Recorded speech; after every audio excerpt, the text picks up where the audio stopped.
Bonjour les amis, j'espère que vous allez bien et que vous passez un bel été. Alors, aujourd'hui je vous propose une vidéo en deux parties. La première partie portera sur notre situation actuelle et j'ai plutôt une bonne nouvelle à vous annoncer, surtout pour nous. Et la deuxième partie portera sur notre petite semaine de vacances à l'Aiguillon-sur-Mer que nous avons passé avec nos amis Yvan et Evelyne. Et je vous ferai la présentation de l'Aiguillon-sur-Mer, ce petit village vendéen très charmant. Alors, mais tout d'abord, revenons à notre projet initial, qui est de devenir des voyageurs à 100%. Et ça y est, on arrive enfin au bout du processus, si je puis dire. Alors d'abord, d'où part ce projet? Pourquoi nous avons eu ce projet? Pour ceux qui ne nous connaissent pas encore, je vais un petit peu résumer tout notre processus. J'ai décidé avec Laurent de changer de vie et de devenir nomade. Alors cette idée-là nous est venue depuis plusieurs années maintenant. Mais à la base, on avait dit qu'on changerait de vie à la retraite quand on serait tranquille, etc. Et puis plus les années ont avancé et plus on s'est dit et pourquoi on partirait pas un petit peu avant pour pouvoir en profiter davantage. Et puis on se disait si on arrive à la retraite et que finalement on a des petits problèmes de santé, qu'on puisse pas vraiment faire ce qu'on veut, etc. Tout ça en fait, ça a beaucoup travaillé dans notre tête et on s'est dit banco, on essaie de partir avant et d'organiser cette nouvelle vie en gros. Et puis il y a aussi ce petit côté routine qui nous énervait un petit peu. Laurent n'était pas forcément les plus heureux dans son travail, donc alors même si on n'était pas malheureux, avec Laurent on avait besoin de vivre quelque chose d'un peu plus excitant, vivre vraiment quelque chose d'original ensemble. Parce que c'est vrai que la routine à un moment donné ça mine aussi un peu. Laurent n'était pas forcément heureux dans son travail, je sentais qu'il était plus vraiment épanoui et qu'il avait plus cette envie d'aller de l'avant en tout cas. Donc il y a 2 ans et demi nous avons acheté un camping-car d'occasion de 2001. Donc à partir de ce moment-là on a décidé de se débarrasser de tous les objets que nous avions en notre possession. Donc nous avons vendu, mais aussi donné, jeté. Nous avons vidé toute notre maison et un peu de notre vie aussi quelque part. Parce que c'est vrai qu'après 28 ans de vie commune, forcément on accumule beaucoup de choses. Alors c'est une période un petit peu bizarre parce qu'on vivait pas encore en camping-car. On avait notre camping-car dans notre jardin. Donc ça s'est fait petit à petit en fait. On a commencé à manger dans le camping-car et puis après comme on n'a plus de lit, puisqu'on vendait tout au fur et à mesure, on a dormi dans notre camping-car dans le jardin. Donc voilà, tout ça s'est fait vraiment progressivement jusqu'au jour où on a rendu les clés de notre maison. Nous avons également vendu notre maison que nous avions dans le Gard. Donc voilà, tout ça s'est fait progressivement. Donc tout ce qui nous reste se trouve dans notre camping-car tout simplement. Donc c'est vrai que ça fait un peu bizarre. La seule chose que j'ai gardée évidemment ce sont des photos de famille que notre fils a récupérées. Parce que ça c'est un peu compliqué de les jeter quand même. Et puis également j'ai gardé 2 souvenirs de mon grand-père. Voilà. Mais tout le reste est parti. Et puis après, on a gardé évidemment le nécessaire pour vivre dans le camping-car. Mais je peux vous dire qu'à l'heure actuelle, donc ça fait 2 ans qu'on vit dans notre camping-car, et tout ce qu'on avait ne nous manque pas. Donc finalement, on vit beaucoup avec des choses inutiles. Alors ça fait 2 ans qu'on vit dans notre camping-car, mais on n'avait pas vraiment changé de vie à 100%, puisqu'on vit dans notre camping-car, mais on ne voyage pas encore toute l'année. Puisque Laurent a continué à travailler à l'entreprise où il est actuellement. Alors pourquoi on a fait ce choix avant de partir? Il y a plusieurs raisons à ça. Déjà c'est la première fois qu'on avait un camping-car. Donc on ne savait pas si vraiment ce mode de vie allait nous convenir.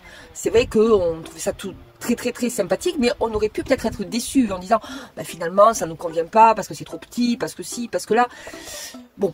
Je peux vous le dire, maintenant au bout de 2 ans, la vie en camping-car ne nous gêne pas du tout, bien au contraire, on y trouve notre compte. Et puis ça nous a permis de prendre le temps d'aménager, de réparer aussi un peu notre camping-car qui était en bon état, mais c'est vrai que c'est un camping-car qui a un certain âge. Donc forcément, on a eu quelques petites infiltrations, admettons. On a eu un moteur qui était vraiment en très mauvais état, donc il a fallu bien l'entretenir, refaire toutes les vidanges à fond, etc. Parce que il toussait un petit peu quand on roulait au début. Donc on a vite compris qu'il y avait un petit souci au niveau du moteur. Donc voilà, on a fait toutes les révisions pour que tout se passe au mieux pour nous sur la route. Et puis également, on voulait être quand même autonome. Donc on a changé toute l'installation électrique qui était pas suffisante par rapport à ce qu'on souhaitait, puisque c'est vrai que quand on vit en camping-car à l'année, on a besoin d'avoir un peu plus d'électricité quand même. On a également changé les lanterneaux, on a refait également les suspensions, l'isolation du camping-car a également été refaite, et puis là on est en train de refaire un peu toute la déco de notre camping-car qui est un peu vintage quand même au niveau de la déco. Donc petit à petit on est en train de refaire cette décoration, mais je vous montrerai ça lorsqu'on aura complètement fini, comme ça on vous présentera notre Turtle à l'intérieur. Et puis aussi ça nous a permis de mettre un petit peu d'argent de côté, parce que c'est vrai que quand on vit dans un camping-car et qu'on n'a plus de loyer, plus de crédit, plus de choses comme ça, d'eau, d'électricité à payer, on fait quand même de sacrées économies. Donc cela nous a permis également d'acheter une remorque et un quad pour pouvoir nous déplacer plus facilement. Voilà, donc tout ça, ça a fait des frais, mais ça nous a permis aussi de pouvoir mettre un petit peu d'argent de côté au cas où il y ait un imprévu et qu'on puisse pas continuer à vivre sur les routes. Donc après ces 2 ans, Laurent a fait son choix et donc il a décidé de faire une rupture de contrat et il a demandé une rupture conventionnelle à son patron et qui lui a été acceptée. Donc son contrat va se terminer le 13 septembre, donc comment vous dire que le 14 septembre nous ne serons plus à Thouars. Alors quels sont les projets pour la suite? Alors déjà on n'a pas de date de fin, c'est-à-dire qu'on ne sait pas exactement quand est-ce qu'on arrêtera ce voyage. Et ça je trouve que c'est plutôt bien de se dire, on n'a pas de temps limité, on ne va pas partir pour 6 mois, on ne va pas partir pour 1 an, je pense qu'on va partir pour plus d'1 an. Donc on n'est pas limité, puis on se dit avec Laurent, de toute façon on prendra le temps et on fera ce qu'on fera. Voilà, on se donne pas des objectifs trop importants de dire il faut qu'on fasse tel pays absolument, voilà. On fera ce qu'on fera, c'est-à-dire que on n'a jamais trop voyagé avec Laurent parce qu'on a eu une vie un peu trépidante, on a fait beaucoup de choses dans notre vie ensemble et on n'a jamais pris le temps de trop voyager. Donc de toute façon, ce qu'on fera, ça sera toujours plus que ce qu'on a fait jusqu'à présent. Donc on se prend pas trop la tête, voilà. On verra ce qu'on peut faire et puis ce qu'on n'aura pas fait, tant pis quoi, mais de toute façon on ne pourra pas faire tous les pays du monde, donc ça c'est sûr. Sinon il va nous falloir 10 vies peut-être, voilà. Et comme on aime bien prendre le temps et rester à un endroit pour pouvoir profiter de ce moment-là aussi, donc il nous faut du temps évidemment, on ne va pas être que sur la route. On ne va pas rouler tous les jours, ça c'est sûr. On aura des moments où on aura des parenthèses et des pauses. On n'est pas encore retraité, donc vous l'avez bien compris, donc il va bien falloir que on continue à travailler, mais tout en voyageant. Donc on vous expliquera tout ça, comment on va s'organiser pour pouvoir se permettre les deux en même temps. La seule chose que je peux vous dire, c'est que donc on va partir mi-septembre et jusqu'à la fin de l'année, on restera en France. Parce que tout simplement, on va passer les vacances de Noël avec nos enfants à Pau, puisqu'ils seront tous les deux sur Pau. Donc on va rester là, c'est 3 mois et demi qui restent. Donc moi ce que je peux vous dire, c'est que je vais continuer à faire des vidéos, alors ça va peut-être être plus du voyage du coup maintenant, puisqu'on va voyager un petit peu plus, mais ça peut être de temps en temps aussi des tutos, ça va dépendre en fait de ce qui nous arrive sur la route, hein. Voilà, nos vidéos vont correspondre à notre vie réelle aussi, donc ça sera peut-être aussi notre vie de voyageur en camping-car, voilà. Il y aura un petit peu ces 3 sortes de vidéos sur notre chaîne. Alors moi personnellement j'ai du mal à réaliser, ça fait 2 ans, vous imaginez, ça fait 2 ans voire plus que j'attends ce moment et là on arrive au bout, hein. Donc il y a une petite excitation aussi quand même, mais des fois je me dis oh là là, mais il nous reste plus que allez, un mois et demi. Et en plus, comme Laurent a encore des vacances à prendre, donc quelque part, il lui reste plus beaucoup de semaines à travailler. Donc lui, il est super content et je le comprends. Et moi, des fois, je me dis, là, c'est déjà le moment où je pensais que ça allait être hyper long. Et en fait, grâce à vous aussi, ça m'a permis de faire des choses intéressantes pour vous. J'ai pris vraiment beaucoup de plaisir. Ça fait maintenant plusieurs mois que j'ai cette chaîne et vraiment, je me régale à faire des vidéos. Et tout ça, c'est grâce un petit peu à vous parce que vous me boostez à chaque fois à faire de nouvelles vidéos, à trouver de nouveaux sujets et c'est vrai que c'est assez excitant. Donc comme je vous le disais, Laurent a encore quelques semaines de vacances à prendre, donc on est parti quelques jours avec des amis qui vivent aussi en camping-car à l'Aiguillon-sur-Mer en Vendée et on a passé une super semaine. Voilà, ce sont eux qui nous parlaient toujours de la Vendée. Alors ils allaient plutôt à la Faute-sur-Mer. Là on est allé à l'Aiguillon parce qu'il y avait un petit peu plus de place et c'est vrai qu'on était plutôt pas mal parce que il n'y avait pas grand monde non plus pour le mois de juillet et ça c'était plutôt bien. On a pu un peu s'installer, être un peu tranquille. On n'était pas non plus serrés comme des sardines comme on dit. Donc c'était parfait et on a pu visiter avec eux ce petit coin qui connaissait bien, donc on s'est laissé guider, voilà, tout simplement. Alors, je vais vous faire une petite présentation quand même de l'Aiguillon-sur-Mer. Alors, comme je vous disais, l'Aiguillon-sur-Mer est en Vendée. Et puis, donc, vous avez plusieurs petits villages qui sont collés les uns aux autres. Donc, vous avez l'Aiguillon-sur-Mer, la Faute-sur-Mer et la Tranche-sur-Mer. En ce qui concerne l'Aiguillon-sur-Mer, donc c'est un petit village qui est habité depuis des millénaires. Au Moyen-Âge, c'était déjà un endroit qui était sujet aux inondations. Parce que je ne sais pas si vous vous souvenez de la tempête Xynthia qui a ravagé donc l'Aiguillon-sur-Mer et qui a fait énormément de morts d'ailleurs. Donc, c'était un moment un peu tragique pour le village. Pourtant, au XVIIe siècle, il y a eu des projets de drainage, mais visiblement, ça n'a pas suffi. Même si ce drainage a un peu transformé la région. L'Aiguillon-sur-Mer est quand même un endroit très touristique. Il y a de nombreuses plages et puis il y a une réserve naturelle assez exceptionnelle aussi. Donc, comment vous dire que ces 5 jours à l'Aiguillon-sur-Mer ont été très, très, très compliqués parce que entre promenade, apéro, barbecue, sieste, je peux vous dire que ça a été très dur. Mais bon, on s'est vraiment régalé. Puis on a voulu profiter d'eux aussi, c'était l'occasion. C'est pour ça que j'ai pas beaucoup filmé, mais vous verrez quand même un petit reportage à la fin sur l'Aiguillon-sur-Mer.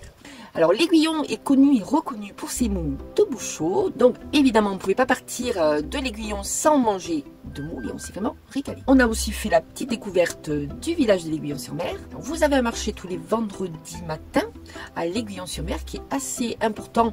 Je pense qu'il doit être plus important l'été que l'hiver quand même. Bon.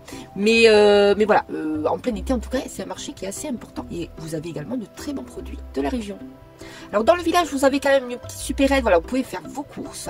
Et puis alors nous, au niveau du stationnement, on s'était mis sur un camping-car park parce que nos amis sont habitués à aller à cet endroit-là, donc nous les avons suivis. Bon, comme je vous disais, il n'y avait pas grand monde, donc on n'était pas trop serré, donc c'était très très bien.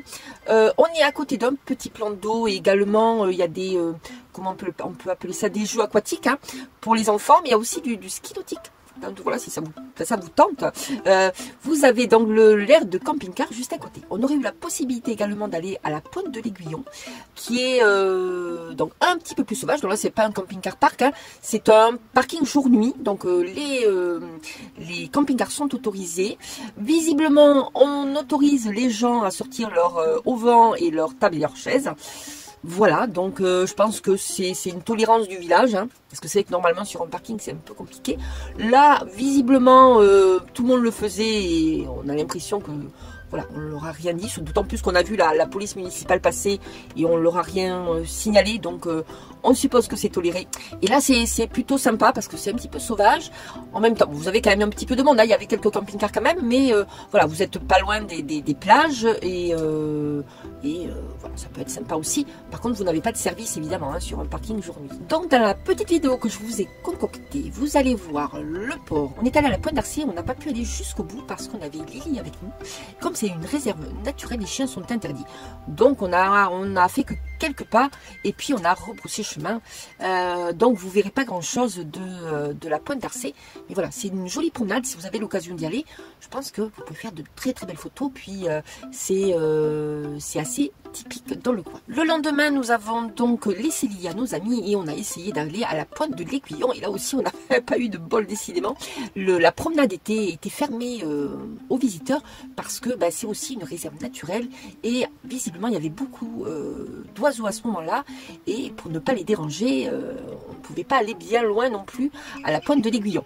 Donc, on a rebroussé chemin. On vous a quand même filmé un petit peu les alentours. Vous allez voir, c'est quand même très très très très joli. Vous verrez également le port avec les bateaux. Nous avons également été à la plage des Amourettes parce que c'était possible d'amener Lily avec nous. Donc on est allé à la plage des Amourettes. Alors c'est assez loin parce que du parking il faut faire 1 km.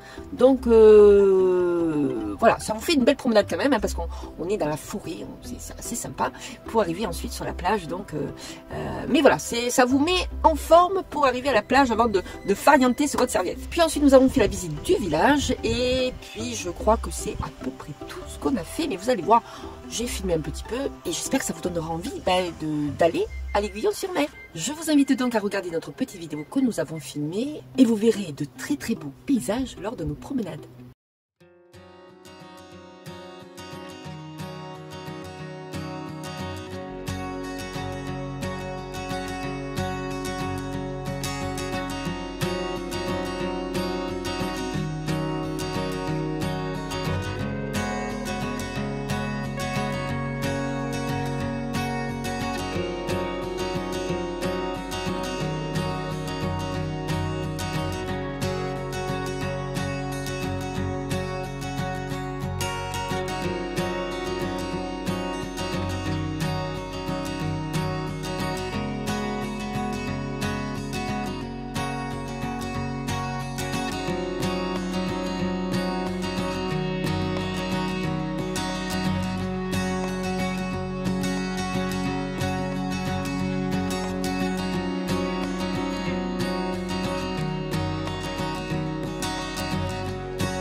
Voilà les amis, c'est terminé. J'espère que cela vous aura plu.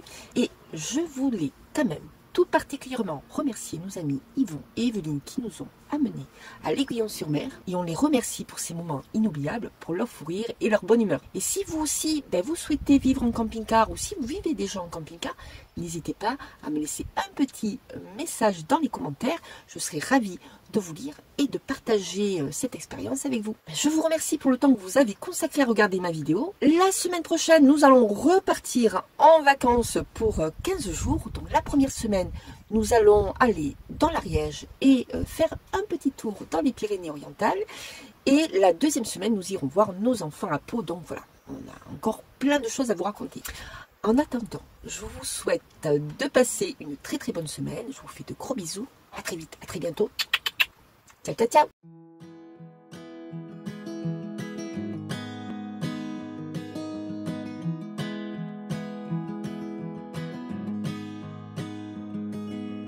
I'll be right behind you, Josephine.